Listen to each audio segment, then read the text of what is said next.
নমস্কার বন্ধুরা, চন্দনাঙ্গরে স্বাগত। দেখুন, এটা আমার এর আগের ভিডিওতে বলেছি আমি কুমড়ো পাতার বড়া করব। দেখুন এই কুমড়ো পাতা, একটা কুমড়ো পাতা, কিন্তু আমি তিনখানা কুমড়ো পাতা নিয়েছি। এক বাটি বেসন নিয়েছি, এক বাটি গোবিন্দভোগ চাল নিয়েছি, 3টে কাঁচা লঙ্কা, 1 টুকরো আদা আর রসুন নিয়েছি। দেখুন এগুলো আমি কেটে কুচি কুচি করে নিয়েছি। এই আমি বল দিলাম, তার মধ্যে আমি এই আদা গ্রেট করে দিলাম, এর মধ্যে আমি এই রসুন কুচি দিলাম, এর মধ্যে 4টে লঙ্কা কুচি দিলাম, এর মধ্যে পাতাগুলো কুচি কুচি করে দিলাম, একদম ডাঁটি শুদ্ধ কুচিয়ে দিয়েছি। এবার আমি দেব এই 1 বাটি বেসন, আর দেব ঠিক এই বাটির 1 বাটি, দেখুন এই যে চাল গুঁড়ো করেছি সেই চালটার মধ্যে দিয়ে দিলাম, জল দিয়ে গুঁড়ো করেছি সেটা দিলাম। দিয়ে এর মধ্যে আমি দেব, দেখুন একটু কালো জিরে, আর দেব একটু হলুদ, আর দেব সামান্য, এই সামান্য শাকের নুন কম লাগে তাই নুন কম দিলাম।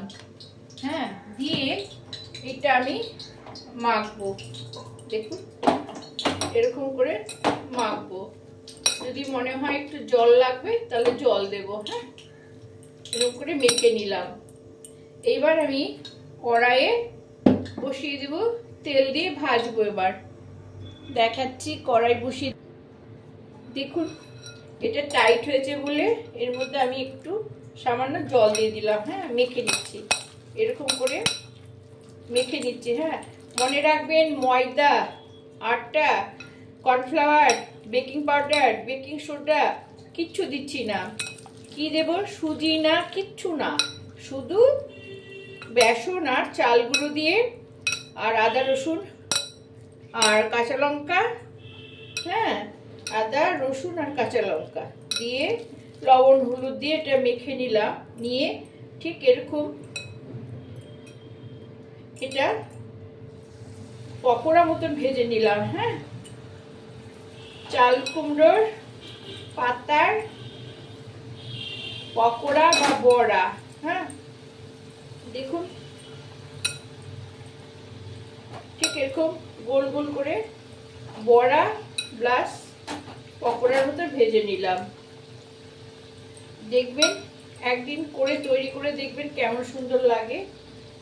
যেভাবে ধনেপাতার বড়া করে ঠিক সেইভাবে। আচ্ছা, এটা 1 পিঠ ভাজা হলে তারপরে আমি আরেক পিঠ উল্টে দেব। মনে রাখবেন আঁচটা একটু আস্তে দেবেন, তাহলে ভাজাটা ভালো হবে। এটা 1 পাশ হয়ে গেলে আমি উল্টে দিচ্ছি। দেখুন বন্ধুরা, 1 পাশ প্রায় হয়ে এসছে। এবার আমি উল্টে দিচ্ছি। দেখুন অল্প আছে, আস্তে আস্তে এটা আপনারা করে নেবেন। দেখবেন কেমন মুচমুচে, কেমন সুন্দর লাগে খেতে। আমি বলেছি আজকে গাছের পাতা দিয়ে আমি আজকে সবজি বাজার করেছি, তাই দিয়ে রান্না কমপ্লিট করব। আচ্ছা, দেখুন এটা ভাজা হয়ে গেলে তারপরে আমি ধনেপাতা বাটা দেখাবো। সবই আমার গাছের কিন্তু। আর এই বড়াটা আপনারা সরষের তেল দিয়েও ভাজতে পারেন, আবার সানফ্লাওয়ার অয়েল দিয়েও ভাজতে পারেন, সয়াবিন অয়েল দিয়েও ভাজতে পারেন, যা খুশি, যেটা খুশি সেই তেল দিয়েই ভাজতে পারেন।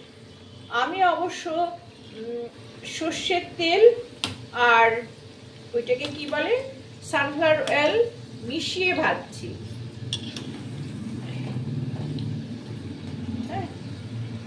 দেখবেন কেমন সুন্দর হয় খেতে।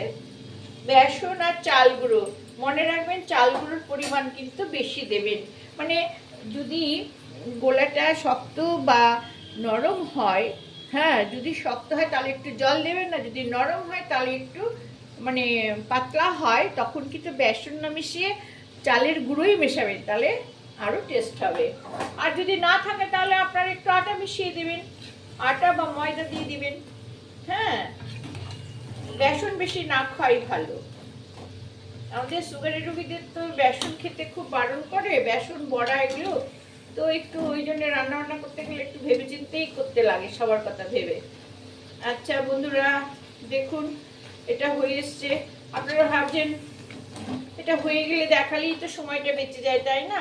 কিন্তু না, এটা ধীরে ধীরে ভাজা হবে। দেখেন এটা সাদা হয়ে এসছে, মানে সাদা আর একটু লাল না হলে এটাকে ভালো লাগবে না খেতে। হ্যাঁ, পকোড়া মতো তো ধীরে ধীরে আঁচে সুন্দর করে লাল করে ভাজতে হয়, তাহলে শক্ত হবে, মুচমুচে হবে, খেতে ভালো লাগবে। এটা আপনারা ছড়িয়েও দিতে পারেন, গোল করেও দিতে পারেন, মুট করেও দিতে পারেন, যে যেমনভাবে খুশি এই পকোড়াটা তৈরি করে খাবেন। হ্যাঁ, ভাতের সঙ্গে তো অমৃত লাগবে। ডাল আর বড়া ভাজা হলে কিছুই লাগে না, তাই না? আর আমরা বাঙালিরা ভাজাপুরি ভালোবাসি, শীতের দিন আর বেশি ভালো লাগে, বলুন বন্ধুরা। কুমড়ো পাতা খাওয়া কিন্তু খুবই ভালো, সুগারের মহৌষধ এই কুমড়ো, ডগা কুমড়ো পাতা। হ্যাঁ, দেখুন এবার হয়ে এসছে। আমি এবার তুলে সার্ভ করে আপনাদের দেখাচ্ছি। হ্যাঁ, একটু উল্টিয়ে পাল্টিয়ে খুব সুন্দর করে কিন্তু ভেজে নেবেন। হ্যাঁ, ভাজাটা যেন ভালো হয়, ভাজা ভালো না হলে কিন্তু আপনার এত আয়োজন সবই বৃথা হয়ে যাবে। হ্যাঁ, কাঁচা হলে বলবে কাঁচা, শক্ত না হলে বলে মুচমুচে হয়নি, কি করেছো, তাই না? দেখুন এটা হয়ে গেছে। এবার আমি অফ করে দিলাম। এই যে গরমে গরমে এটা বলে তেল শুষে নেবে, তেল কিন্তু শুষে নেয় না যদি চালের গুঁড়ো থাকে, বেসন থাকলে বেশি শুষে নেয়। এবার আমি তুলে নিচ্ছি। হ্যাঁ, দেখুন হয়ে গেছে, কেমন সুন্দর লাল টুকটুকে হয়ে গেছে, একদম ব্রাউন কালার করেও নি, দেখছেন? এবার আমি গ্যাসটা অফ করে দিলাম। দেখুন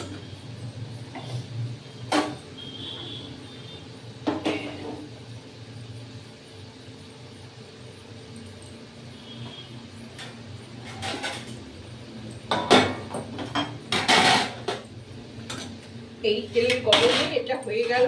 এই দেখুন কেমন সুন্দর হয়ে গেছে।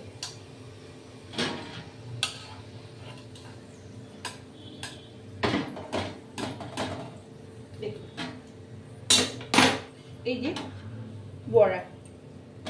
বড়া বা পকোড়া, হ্যাঁ, কুমড়ো পাতার বড়া বা পকোড়া হয়ে গেল। হ্যাঁ, এটা অসম্ভব গরম, আমি তবু আপনাদের একটা আওয়াজ করে দেখাচ্ছি।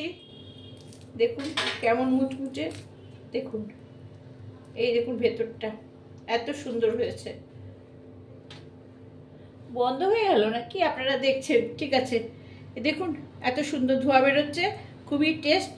এইভাবে আপনারা ভাতের সঙ্গে, ডাল ভাতের সাথে বড়া দিয়ে খাবেন। হ্যাঁ, ভালো লাগলে একটা সাবস্ক্রাইব করবেন।